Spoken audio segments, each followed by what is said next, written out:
everybody. Thank y'all so much for coming and watching our first episode of Cooking with Kids.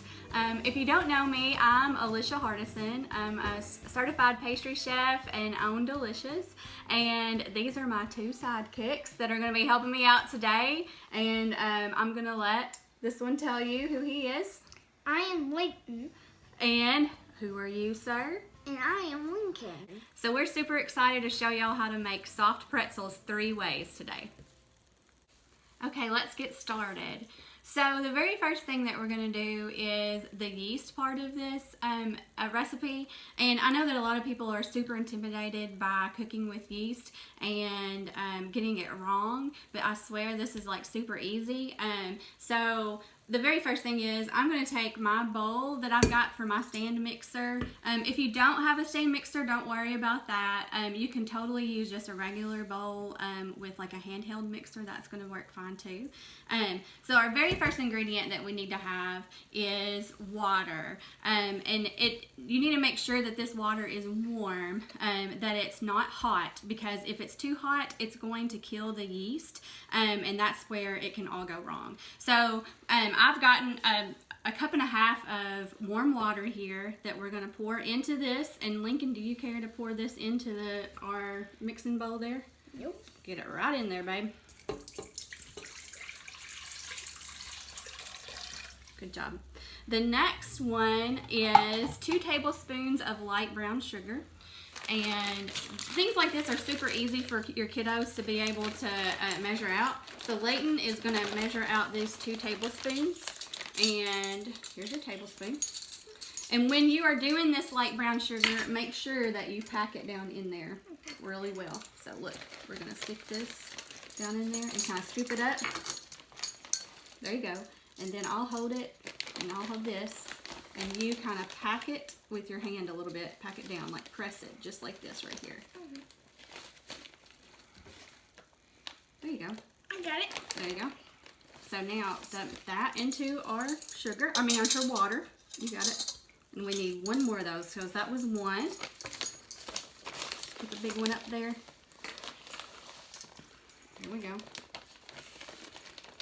Press it down. Press it. There you go. Press a little more. And get that extra off of there. Hold on. I got a lot of, what's this called again? It is light brown sugar. Oh. There you go. So fill it up to the top there and press it in. And then Layton's going to dump that into our water. Shake it good. There you go. Now we got it in there. And then the next ingredient we're going to add is our active dry yeast. We just need 1 packet of that. So Lincoln, can you take this and pour it into our water and light brown sugar? Mm-hmm. Just dump it right in, babe. There you go. Got it. And then the final thing that goes into this before we mix it is butter. And I think on the recipe that I sent you all, it did not indicate that it was supposed to be melted. And so you do need to melt this, but make sure that it's not super hot when it goes into this mixture, because again, it's going to mess up your yeast again. So we're going to melt this part next. Okay, Layton, can you pour the butter into this mixture for us? And for those of you that have kids that might have some allergies, like dairy allergies, you can definitely use a vegetable like based butter substitute if you needed to. I think it should work the same. But once you get your butter into that, what we're going to do is, I just use a whisk, a regular whisk that I have at home to kind of stir it together. And Lincoln, why don't you kind of whisk this together to get those ingredients, and then Layton, I'll let you take a turn too. You just kind of want to mix them all so that they're all equally mixed and you've gotten everything all mixed together. I guess is the best way to say it. Okay, Layton, you kind of take a turn too to mix that up. Okay. And I'll let you all see kind of what it looks like. And then after it gets mixed, we're going to let it set for 5 minutes so that yeast can get active and live. And you'll see it. You'll kind of see it after 5 minutes what it looks like. Okay, you got it. So this, if you can see down in there, let me see if I can do a little bit better, is what it'll look like kind of mixed together there. And we're gonna let this set for 5 minutes, and then we'll come right back to it to do the rest. Okay, y'all, so after you've waited 5 minutes for your yeast to kind of get active, you should see kind of tan parts in there that have kind of risen to the top. That's totally normal. Then it's time to add our flour. So, Leighton, can you look on the recipe there and tell me how much flour we're going to need? It says we're going to need 4.5 or 5 cups. Right. So you want to start with the 4.5 side. If you need more flour later, you can add that. So I'm going to get Lincoln to help me with this first one. I have a 1.5 cup measure, and I like to first put my flour into a separate bowl, and then we're going to kind of slowly pour it into our mixing bowl as it's going in our mixer. So a thing to note is when you're measuring flour, you don't stick your measuring spoon like down into the flour and then pack it in there. The very best way to measure flour is to take a spoon and scoop from whatever you're using and put it into your measuring cup, and then we'll level it off with a knife. So Lincoln, this is what I need you to do, babe. Take the spoon and then get in there into this flour, and then put it into this cup right here.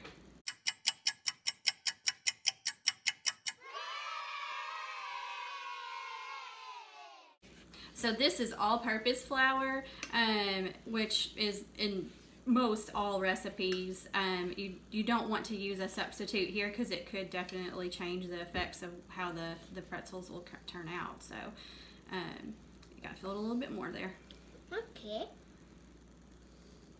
Which pretzel are you all most excited about making? Which one do you want, Lincoln? I would like the pizza one. Put it in here. A few tastes of the real one. The plain one with the salt. And I would like a cinnamon one as well. You want all of them then, huh? Yeah. So when you get to this point right here, kind of like where it's kind of spilling over a little bit, what you do is, I want you both to watch me. You take your knife and kind of spread it across there so it kind of evens it off. Okay. And then there you've got an even cup. Leighton, you want to pour this into this bowl? And then I'll let you scoop next. Man, that's heavy. I know it is, isn't it? There you go. Pour it in there, babe. So that's 1.5 cups. 2.5. Now we need 2.5. 3 more cups to add. So 2 more of these.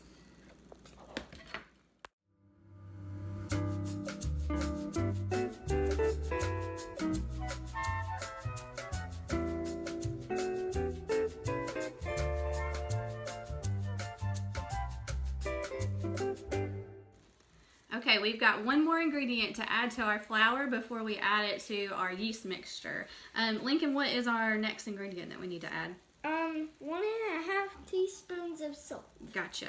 So salt. I always like to use kosher salt when I'm baking. It just is better for baking. And those large flakes we're going to be able to use also when we're making the salt that goes on top of those pretzels too. So Leighton, if you will hold the teaspoon, and I'm going to pour some salt in there. So this is 1 teaspoon. If I can get it to come out. Okay, so dump that into our flour, and then we'll get the 1/2 teaspoon. Let's see, can you find it? It is that one right there. Hold it up for me. Here it comes. Here it comes. All right, now dump that into our salt. So then at this point you can just kind of mix that salt in there to get it kind of combined with your flour. So our next step to making these pretzels is we're going to add our flour mixture to the yeast mixture. On my stand mixer, I typically have a dough hook, but in moving the bakery back to the house, I have somehow misplaced that. So I'm going to use my paddle attachment, and I'll kind of show you. And for those of you that don't have a stand mixer, you can still use the hand mixer, and I'll show you how we can knead the dough after it's to that point. But right now we're going to use this paddle attachment. I'm going to attach it here, and we're going to add this flour in slowly. I'm going to turn it on low speed first, and then I'm going to let the boys kind of help me add this flour into there. So I'm going to turn the mixer on low at first, and you're kind of just going to slowly add that flour in as the mixer is going. get on this.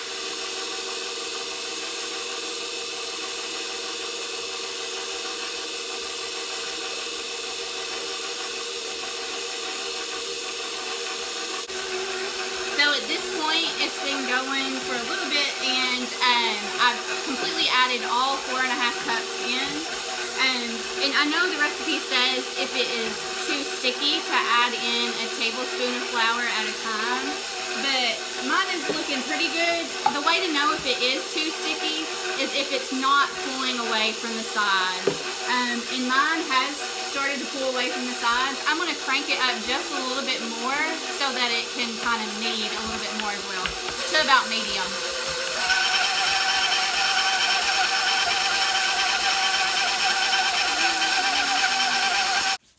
So it looks like mine has kind of started pulling away from the bowl there. Does it look like it's pulled away, Layton? It's kind of in a ball there. So we're going to take this out. And at this point, for those of you that don't have a stand mixer and don't have a dough hook, like I don't have a dough hook in here, we're going to kind of hand knead it just a little bit so that we can just get that dough worked well, but since we don't have a dough hook. And the way to do this is you kind of hold with one hand and push it away. And I'll let the boys kind of do this too, because this is the fun part, honestly. It is, isn't it, boy? So, Lincoln, can you do that first? So, you're going to hold it here with this hand, and then kind of push the dough, and then make it come back over the top, just like that, to make kind of a ball. You got it? You want to do it again? There you go. Now pull that and pull it back over the top. And I've got a little bit of flour on the surface of my counter there to kind of help it not stick as much. You don't want to add a ton of flour though, because that could also affect how it will bake. Okay, Layton, so you kind of push, there you go, and pull it back over itself. There you go. Good job. Do it a couple more times. Good job. How's that dough feel? Pretty soft. And then after you've kind of got it kneaded, what you want to do is to get it into a ball, and I kind of take both hands there and pull the tops down, so everything's kind of nice and neat, just like that right there. And our next step is we're going to take some oil, and I don't like using 50 million different bowls, so I'm just going to use the same bowl that I mixed everything in earlier, and we're going to spray this with a little bit of canola oil. I've got that over here. Spray it lightly in there, and kind of just to coat that bowl. Are you afraid of it? No, I just don't want to get it in my eyes. And then what you're going to do is take your dough again in the ball, and just kind of flip it around in there just to kind of coat it in that canola oil just a little bit. That just kind of keeps it from sticking. And this part, there you go, there's that. And this is where we're going to let it rest for a full hour. So cover it on the top with either plastic wrap or just a kitchen towel that you have, and keep it in a warm space for an hour. What I typically do is turn my oven on low, and you can set it on top of your oven, and that's a great spot for it to set, and it should double in size. So we'll be up next with the very last part and the fun part of putting these pretzels together. Okay, so your dough should have doubled in size, and the very first thing that you want to kind of make sure that you've done is turn your oven on to 425 degrees, and then the other thing that you want to do, and you kind of saw that in your recipe, is get your 3 quarts of water and put that in a large container or large pot. I have a cast iron, enameled cast iron one, that fits in really well. You can use a stock pot if that is better for you, or if you don't have one that's that large, then kind of reduce the recipe so that it can fit for the pot that you have. And if you do reduce your water, make sure you also reduce the amount of baking soda that you use as well. So I'm going to get this boiling on the stove, and then we'll get into cutting the actual dough and making our pretzels. So now we've waited an hour, and your dough should have doubled in size. Ours has. And what you're going to do from here is we're going to actually shape them into the pretzel shape. And this is the really, really fun part. So once you bring the dough out from your bowl, you're going to want to divide this into 8 equal parts. If you are a little OCD like me, you can actually weigh them and get them to be equal. I have a digital kitchen scale that I have and I use all the time in my baking stuff. But honestly, just because most people don't have these things at home, we're just going to cut it and eyeball it as closely as we can, and it will be absolutely fine. So if you have, grab mine. A bench scraper is what I typically call this, or even a knife will work as well.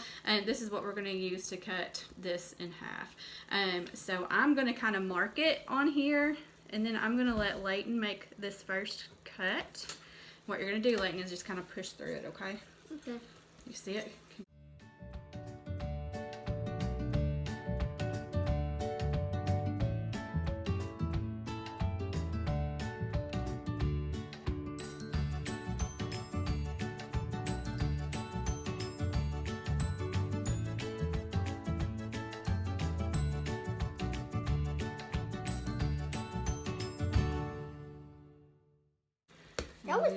That was a little bit easy. I kind of do these in triangles like this. These are a little bit smaller. I think I'm going to have to add from those because this will make a difference. Our first cut wasn't quite equal. I thought I got to cut some. Here, look. You cut that one, Layton? And I cut the other one. Okay, you got it, babe. They're triangles. And then Lincoln cut this very last one. Okay. Just push it one time through. Bye-bye. Bye-bye, weird-looking pizza. Bye-bye, weird-looking pizza. All right. So I'm I'm just going to eyeball these after the boys have kind of cut them and make them a little bit more equal. And to do that, all you have to do is kind of pull from one. I'm going to add this bigger one and add to the other one. It'll totally be okay. It'll work once we're kind of rolling them out and stuff. So now that we've got our dough divided into 8 equal parts, now we're going to actually make the pretzel shape. So you'll want to have 2 sheet pans with parchment paper ready for these, and you're going to put 4 pretzels each on each pan. So I'm just going to kind of set these in front of me, and as I form the pretzel and the boys help me, we're going to set those on there, and then we'll give them a nice baking soda bath. So let me kind of demonstrate, and I'm going to let you all see me too do these, how you're going to actually form the pretzel. So you're going to take one dough ball, and you're going to make it into a snake, boys. Y'all have done this plenty of times, right? When you're playing with Play-Doh and stuff like that, probably. And we're going to kind of make it into a long snake. And to make it even, you kind of start in the middle with your hands and just rub with the palm side of your hand and go out with it as you go. And it kind of gets longer and longer, just like that.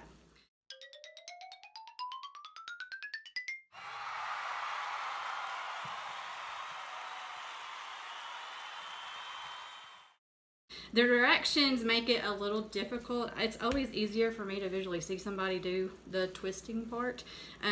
So if you have to kind of stop and rewind this more than once, don't feel bad, because I would have to do that too. So you're actually going to take each end, you're going to cross one end over the other, and then cross it back over again. And I'm going to kind of get closer to the camera on the next one, and then you're going to pull it down just like that, and it looks like a pretzel, if you can kind of see that, just like that. And then you put it on your pan from there. So this will give you all a little bit better view of seeing how to form and make a pretzel. So this is from the actual dough ball, and you're going to roll it out, like I said, kind of like a snake if you were playing with Play-Doh, and start from the middle and go out.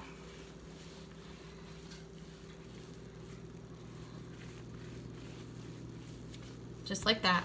And then what you're gonna do is take each end and we're gonna cross the left over the right, just like that. And then the left over the right again. And you kind of have these two little pieces, and that's the center of your pretzel. And you just fold it over and press these ends down, and it looks just like a pretzel, just like that. Okay, boys, so I'm going to show you how to make it into the pretzel shape, all right? So you're going to grab each end of it, there you go, and bring it up and take your left side and put it over your right, like crisscross it. There you go. And then leave enough room that you're going to do it again. So take the left over the right again. There you go, Layton, good job. Then bring it up and down. There you go. Good job. And press those ends into the bottom there. There you go. We got it. Good job, boys. Got two more. A pretzel.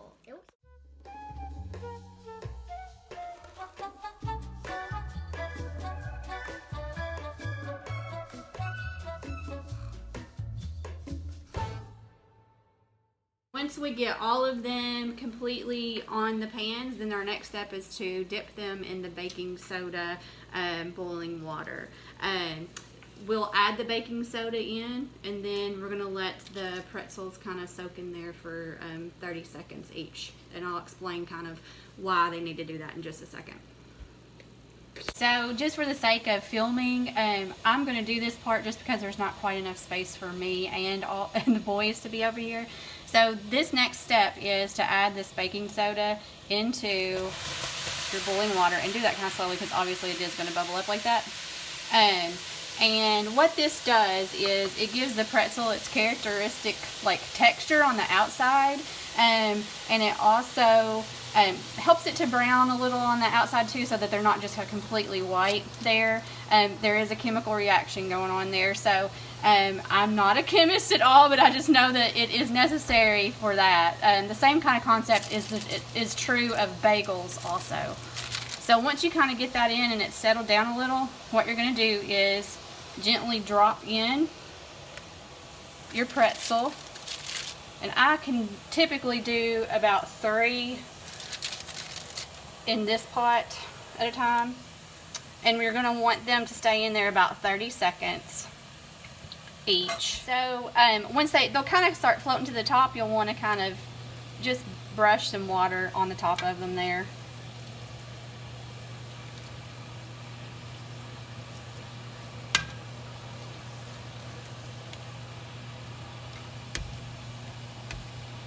This kind of gives them their chewy texture also. This has been about 30 seconds. Now you can use a slotted spatula. I have this strainer here that I'm going to do with mine, but a slotted spatula is absolutely fine. Don't feel like you have to have this fancy thing.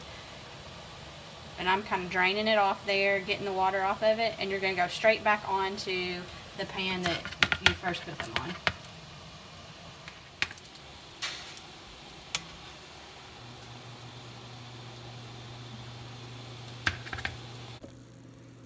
Okay, so now that we've got our pretzels in the baking soda bath, this is where the fun part comes in. I know that baking is such a science, but this part is where you can really be creative with it. And the first one that we're going to do is just your regular plain pretzel. And what you're going to do is use your egg wash that you've got, and we're going to brush it on. I've just got a silicone brush. You can use a pastry brush if you don't have that. If it's easier to use hands, like if you don't have a brush, then totally do that. A paintbrush would work too. And I'm going to brush this one on here, and this is for the plain one. And then after you get that egg wash on there, what you're going to do is take your kosher salt, and I've got some of that sitting over here. It's right here, and we're just going to sprinkle that pretty liberally on the top of it. If you have like a larger coarse salt, that's awesome too. Sea salt's really good on these as well. So that's an example of the sea salt, or the salted pretzel. The next one that we're gonna do is a pizza one. And for this one, I kind of like the pretzel, kind of push it closer together so there's not a huge hole, because what we're gonna do is add pizza sauce to that top part. And I've got some of that here, and you can just use pizza sauce, marinara sauce, whatever you might have around. We just had some extra, and I'm just using that for these because it honestly does not take very much at all.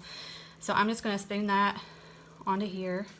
This one does not require the egg wash like the other ones will. This one you do not have to do that too, because of the pizza sauce. There's not really a need for anything to adhere to it. The pizza sauce makes that happen. From here, you can add whatever pizza topping you like. Layton really likes pepperoni, so I have some of those too. But Lincoln really prefers just plain cheese. So I'm going to add some cheese to the top of this one for him. And feel free to add whatever other pizza toppings you might like too.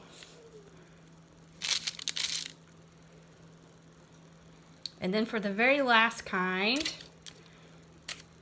I also, on this pizza one, like to add in some Italian seasoning too. Just to add a little bit more flavor.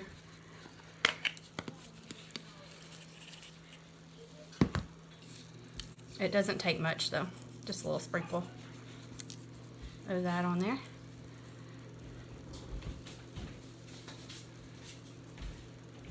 Then on this last one, we're gonna do the cinnamon sugar one. And for that, you do use the egg wash. So put your egg wash on there.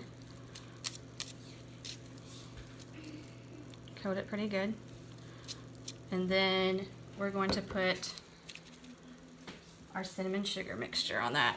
And I've just taken, it's probably about a quarter of a cup of sugar to about a tablespoon of cinnamon. But honestly, it is to taste. I really like a lot of cinnamon in mine. But you do yours however you prefer.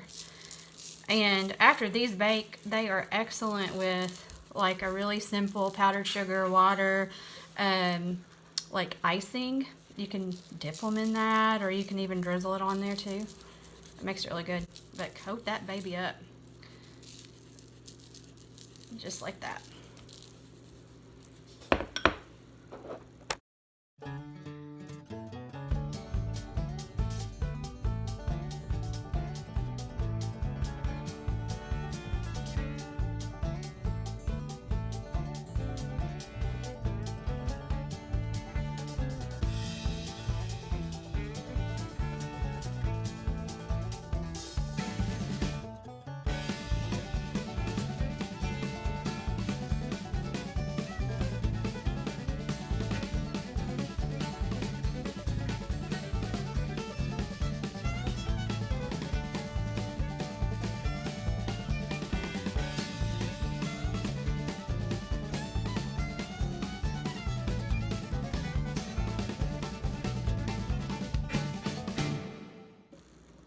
Okay, once it's all that you've gotten all of your pretzels topped, then you're going to put it into the oven for about 15 to 18 minutes, or just until they've gotten golden. And you'll be able to see that kind of around the edges and everything. So good luck on your pretzels, and we'll see them once they get out of there.